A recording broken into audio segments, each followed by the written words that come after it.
Hey y'all, this is David, the Georgia photographer, and today I'm going right over here to a bird sanctuary in Chattanooga. Hopefully they're open. I actually didn't check that.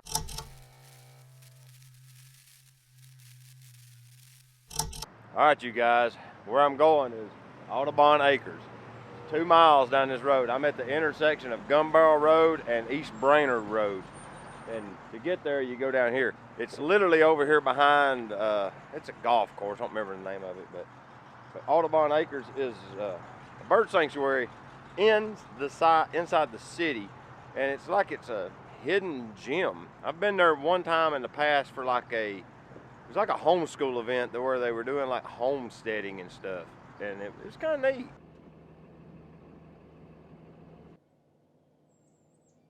I done parked and then paid for my day pass.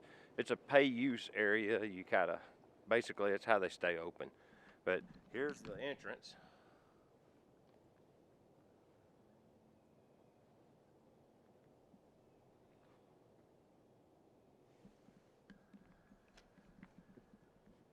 Says they're open 9 to 5 Monday through Saturday and 1 to 5 on Sunday.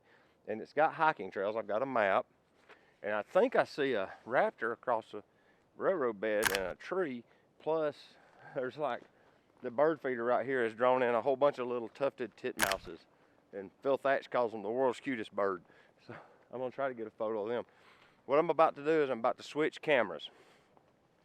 I'm gonna put this little Z50 on the F to Z and the 500mm phase Fresnel. And then I'm gonna switch over to the Z6 for my video. So it'll take me a few minutes to repurpose the whole rig. So let's get all that done. Okay, here's the one thing you gotta pay attention to. This apparently is a live rail.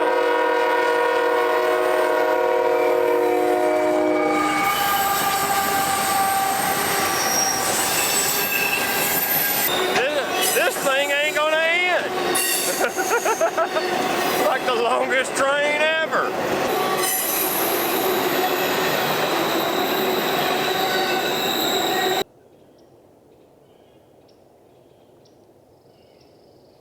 Okay, I've gotten down here to some trails that go off to like a swinging bridge even, it says. And I wasn't here 5 minutes and saw a red-shouldered hawk. The ladies in the little place where you pay your day use fee said there's a mating pair of red-shouldered hawks that just kind of nest around here. Sure enough, I go outside and I think I see one over across the railroad bed in a tree. I get my camera put together, I focus on it, take a picture, it's a crow. Deflated, I literally turn around to get the video camera, and the hawk literally soars like 15 feet above the parking lot right over my head and lands in a tree just on the other side of the railroad bed. So I get around, take a couple photos, then it flies down to a lower tree right in the corner of the parking lot yard. So I got these photos of it because I eased over to it. It was kind of skittish. It wasn't really cool with me being around it. Now your effective focal length with the Z50 and this 500 phase Fresnel is 750 millimeters without a teleconverter. So it's actually quite the super zoom at this point. And the images are sharp, surprisingly sharp. I was kind of amazed at what I saw on the back of the camera. I haven't even got them out of the camera yet at home. I'm still here, so yeah, I can just only imagine what you guys are seeing, because this is in the past Dave, and future Dave's done edited them and put them in the video for you guys to see. Wow, but the hawk was beautiful. It looked straight at me for one photo. That was awesome. But I'm gonna head down this trail. We're gonna see what we find. Come on.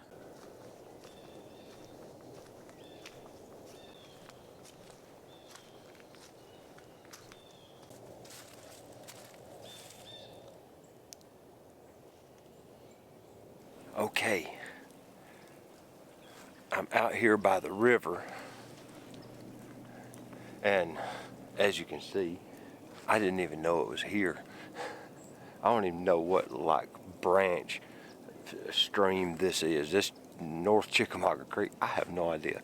Anyway, I'm surrounded by like wildlife. It's really cool here. They've got all these designated hiking trails everywhere. once you get across the railroad bed with the trains, that was an interesting event. There's like zero safety measures. I could have walked up and touched it if I'd have been foolish enough to do so. Yeah, I'm down here by the water's edge, and they've got all these trees identified so you'll know what you're looking at. They've got little sign placards on the tree, and then they got a signpost to describe what it is. But I got faked off by a blue jay way up on top of a tree. It was singing a different song that I didn't know they sang, but I thought they sang just one song. But apparently they sang two, and the second song kind of had me fooled. I didn't know what it was, so I kept trying and I kept trying.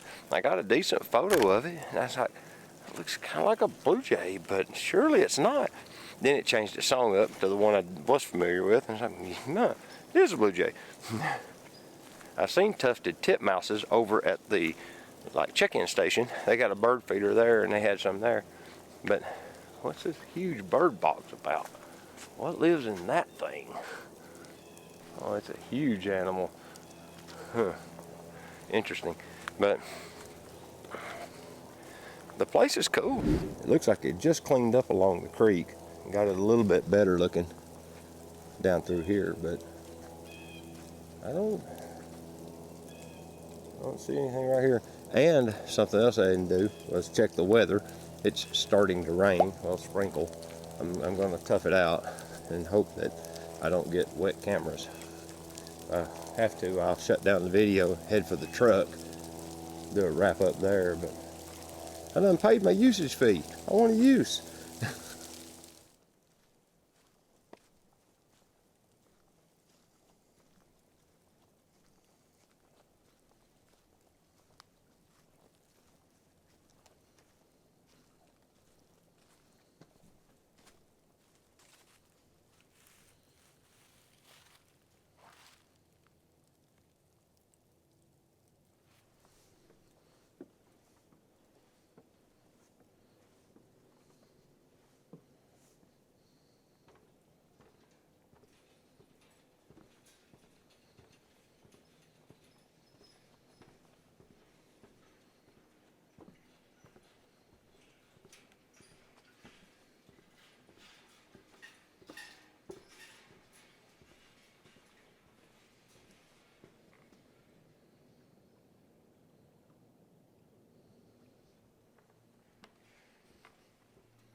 Okay, so I had to get a photo of this swinging bridge. They've kind of unswung it. They've got stay cables. Oh, I see why they have stay cables. The water gets up this high. Good grief. Look at this. You can see this stay cable going over to this tree here, and then there's another one starting there and going over to that tree over there on that side of the creek. But they're only on the upstream side because the water is actually catching this bridge and trying to carry it downstream. Good grief, that's a lot of water. Man, it's pretty impressive if you ask me.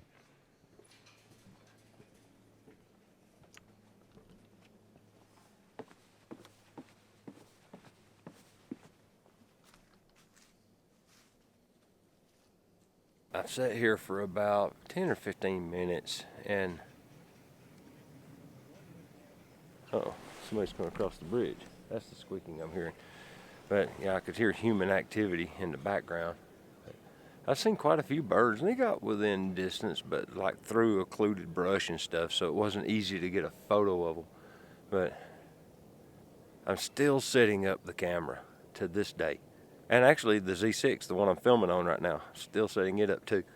But yeah, it's really nice here, except for the occasional train. The trains come by and they're loud. Well, I've sat here a pretty good while, and I've taken one dim photo of a songbird that lit in the tree up here above me with the backlit sky because I didn't have enough exposure compensation. But Been a couple of groups of people walk by. There's a bunch of birds around, but they're staying distant. They're not like super friendly to humans. So I'm gonna head on down the trail. This is kind of an open area anyway. I was kind of hoping, since it was so open, that that the birds that linger in this area would have less manfare. I heard a couple of woodpeckers. There's a crow over somewhere. Bunch of little tiny songbirds. I got a decent photo of a robin, but that's it so far over in this spot. So I'm gonna head on around, see what else I can dig up. It may be that I got my best photo before I ever started hiking. It never fails.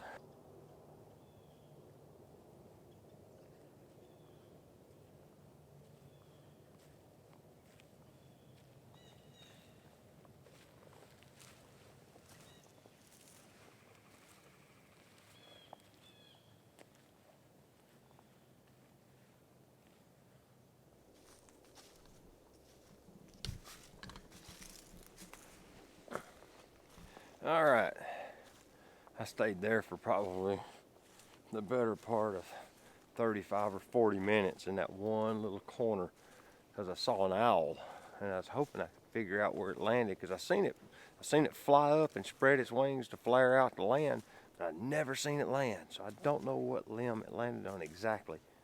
But it was I heard it calling, and there's two of them. I heard two different ones. So I just took my time and eased down this trail and actually spotted it before it flew away. It's the first one I've ever found in the wild, other than the one that scared me at home that day. But I got a few songbirds, a couple of woodpeckers. I even got a little bit of video of a woodpecker right above me in a tree, almost straight up. But don't know what kind it is, a little gray and white one, but he was running up the trees, pecking at the bark. There was what sounded like a pileated, or whatever they call that kind that looks like a smaller version of a pileated woodpecker. I could hear one of them back off in the woods, but I never saw it. But there's a lot of little songbirds. One landed in a tree, a little greenish kind of color one, about 8 feet away. So it was like at minimum focus distance for the lens. And I got a picture, but there was like a leaf in the way, so it's like it's got a haze layer put just over the bird. It's kind of funny. I was looking through that leaf, but there's a lot of little songbirds here. It's a really interesting little area. I can see this trail used to be a logging road. I believe this was all logged not too long ago, because all the pines on it are 12 inches and smaller, maybe 10-year-old at the most. There's no old growth pines at all. I mean, you can see they're just little bitty trees. Okay, I want to give you my thoughts on the Z50 with the F to Z adapter on the 500mm phase Fresnel super or telephoto lens. And this little combination is small, light, and packs a photography punch. It actually does really well. It's super sharp. You get basically 750mm field of view. You're not really zooming anymore, but you do get a 750mm field of view. So you already are cropping off the part of the photo that you really ain't interested in anyway. Kind of want just the bird and some of the environment, and you normally can't get close enough to completely fill the frame anyway. So this basically saves you some cropping, is all it's really doing. But it's really interesting that it focuses so well. It's a little sluggish to start with for some reason. It's kind of bizarre. Like when you go to begin to focus, it's like it has this build up speed or something. But once it gets close, man, it's like zip, right on it. I mean, but if you're focusing, like if the camera is set, like if you focus on something 10 feet away, and then you try to zoom out to something 100 feet away, it takes it a second to get there. It's not super fast like the D810 was, just like immediate. I guess because it doesn't have the battery voltage to drive it, or the current capacity or something. But yeah, that D810, man, it just said go, and it went. And it was, man, it was fast. But this one, it's fast enough. I mean, I struggled a little bit to find the bird. If the lens wasn't focused kind of close to start with. I couldn't see the bird because it'd be blown out in the bokeh. Well, there you go. There comes the sun. We add some of this. We'll let it sort that out. But it's semi-overcast. The sun's gonna come and go now. I added a little bit of ND to kind of help things, but yeah, it's a little slow to focus. But once you've kind of figured it out, I guess it would come with experience. Just using it would get you sorted out on it pretty easily. But it works really well. It actually works really well, and the images are sharp.